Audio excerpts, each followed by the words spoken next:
দিকে তাকাই হইতেছে আসল কথা। নৈতিকতা পরে, এনে ক্ষমতা যেন নিজেই নৈতিকতার জায়গা নিয়ে ফেলছে।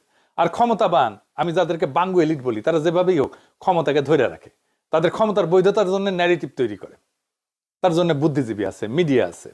আমি একটা এক্সাম্পল দেখাই। বিএনপি ক্ষমতায় আসার পরে ন্যারেটিভ তৈরি করা শুরু হয়েছে মিডিয়াতে, প্রফেসর ইউনূস নাকি বাংলাদেশে দারিদ্র বাড়ায় দিয়ে গেছে, দারিদ্র বাড়িয়ে দিয়ে বিদায় দারিদ্রের জাদুঘরের শিরোনাম এক, ভিতরের টেক্সট এক। সব কয়টা কিন্তু বসুন্ধরা গ্রুপের পত্রিকা। দেখেন কালের কণ্ঠ, বাংলাদেশ প্রতিদিন, নিউজ 24, এমনকি ডেইলি সান, সবগুলোতে একই নিউজ। এরা আগে আমাদের নিয়ে সাইবার সন্ত্রাসী বইলা 3-4 কলামে স্টোরি করতো, হাসিনা পলানোর পরে মাপটাপ চাইয়া প্রত্যাহার করছে স্টোরিগুলো, আবার ঘুরে মাগুর স্যাং, বিপদে পরে আবার সে একই ভুল করে। অফিসিয়াল দারিদ্র পরিসংখ্যানের সর্বশেষ জরিপ হয়েছে এটা 2022 সালে। এই অনুযায়ী দারিদ্র কমছে আগের বছরগুলোর তুলনায়। এখন পর্যন্ত 24 থেকে 26 এই সময়কালের জন্য সরকার, বিশ্বব্যাংক বা বিশ্ব কোনো সংস্থা থেকে আন্তর্জাতিকভাবে প্রকাশিত চূড়ান্ত দারিদ্রের হার নিয়ে কোনো সার্ভে নাই। কই পেলো এর ডেটা? পায় নাই। বিএনপি কয়ে দিচ্ছে প্রফেসর ইউনূস কত খারাপ অবস্থা দিয়ে গেছে সেটা দেখাইতে হবে, তাই দেখাইতেছে পত্রিকাগুলা। এভাবে মিডিয়া সত্য নির্মাণ করে।